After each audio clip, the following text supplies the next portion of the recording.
Hello guys, ఈ వీడియోలో నేను fermented rice flour water fertiliser ఎలా చేయాలో చూపిస్తాను.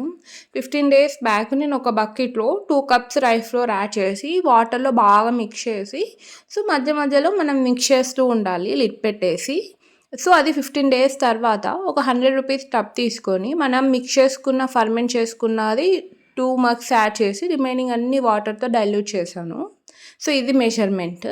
అండ్ ఇలా బాగా డైల్యూట్ చేశాక మీకు ఏ ప్లాంట్ అయితే ఆ ప్లాంట్కి యాడ్ చేయండి. మీకు ఇష్టం వచ్చిన ప్లాంట్, మీ ఇంట్లో ఏ ప్లాంట్స్ ఉంటే అన్ని ప్లాంట్స్కి యాడ్ చేయండి.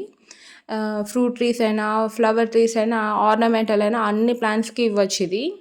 ఇదే ప్రాసెస్లో మీరు ఆనియన్ పీల్ ఫర్టిలైజర్, లేకపోతే మనం ఇంట్లో ఏమన్నా పప్పు దినుసులు వాష్ చేస్తాం కదా, ఆ వాటర్ కూడా ఇట్లా ఫర్మెంట్ చేసి ఇవ్వచ్చు, లేక డైరెక్ట్ ఇవ్వచ్చు. ఎస్పెషల్లీ ఇవి ఫ్రూటింగ్ స్టేజ్లో ఉన్న ట్రీస్కి ఇస్తే చాలా మంచిది. మరిన్ని వీడియోస్ కోసం వీడియోని లైక్ చేయండి, షేర్ చేయండి, ఛానల్ని సబ్స్క్రైబ్ అండ్ సపోర్ట్ చేస్తారని కోరుకుంటున్నాను.